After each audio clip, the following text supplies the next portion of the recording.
que cette discipline, les mathématiques, était assez mise en valeur dans les contenus. C'est-à-dire les maths, c'est pas que quelque chose d'abstrait qui est très loin de toi, c'est aussi quelque chose qui peut te servir dans la vie, d'ailleurs tu t'en sers tous les jours. Bonjour Cédric Villani. Bonjour. Vous avez accepté d'être parrain de la web-série Simplex, produite par France TV Éducation. Pourquoi avoir accepté ? Parce que je trouve que il faut encourager les initiatives qui cherchent à introduire à petite dose et d'une manière qui éveille la curiosité le monde mathématique au sein du monde des jeunes ados, de ceux qui considèrent encore la forme dessin animé simple et rigolote comme quelque chose d'important. Les besoins sont importants en mathématiques. Les besoins sont importants. Nous sommes dans une révolution technologico-scientifique qui est en bonne partie conduite et dirigée par des progrès mathématiques. Et pour franchir ce cap, notre société a besoin de gens avec une bonne culture mathématique, des ingénieurs, des chercheurs, des enseignants bien sûr, qui puissent transmettre certains réflexes et des façons de voir les choses.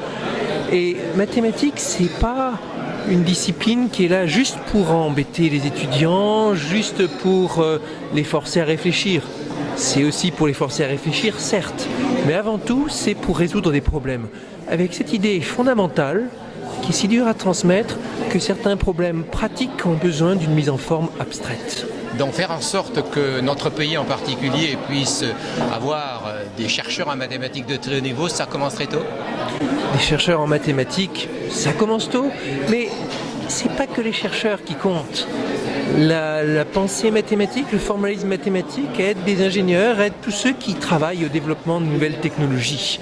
Et notre pays, mais le monde entier, en a fichtrement besoin. Vous êtes témoin de cela ? Je suis témoin de cela partout à travers le monde et c'est un souci constant. Comment faire pour renforcer l'amour et l'intérêt des jeunes pour les sciences mathématiques ? Toute la planète se préoccupe de ce problème actuellement. Dès qu'on s'intéresse au long terme, à l'avenir des pays, dès qu'on veut aller au-delà des simples querelles de l'instant présent, on comprend bien qu'il faut travailler sur le long terme, sur la façon dont les jeunes perçoivent les outils mathématiques. Alors cette web-série s'accompagne également d'un jeu. Est-ce que le jeu participe justement d'une meilleure compréhension des concepts mathématiques ? Je crois que le jeu est avant tout une façon de s'impliquer, une façon de prendre du plaisir et de l'intérêt. Je suis assez mauvais juge parce que moi-même j'ai arrêté définitivement les jeux vidéo après le baccalauréat. Définitivement, voulant dire que j'ai plus jamais rejoué. Et avant ? Avant, j'étais un gros joueur, oui. Ah oui, voilà. Mais on ne peut pas faire l'impasse aujourd'hui sur la puissance de communication que représentent les jeux.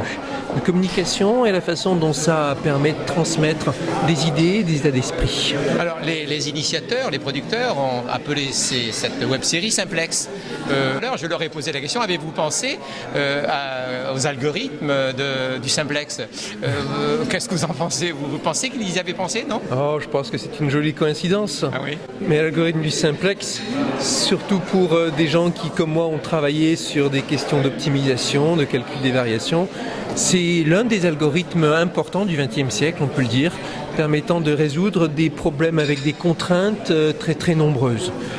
Quand une compagnie d'aviation, quand une compagnie de chemin de fer doit comprendre par exemple comment prendre en compte tous les très multiples paramètres qui détermineront le prix des billets, des titres de transport, ou quand des entreprises s'intéresseront à la logistique du transfert de marchandises des sites de production vers les sites de consommation.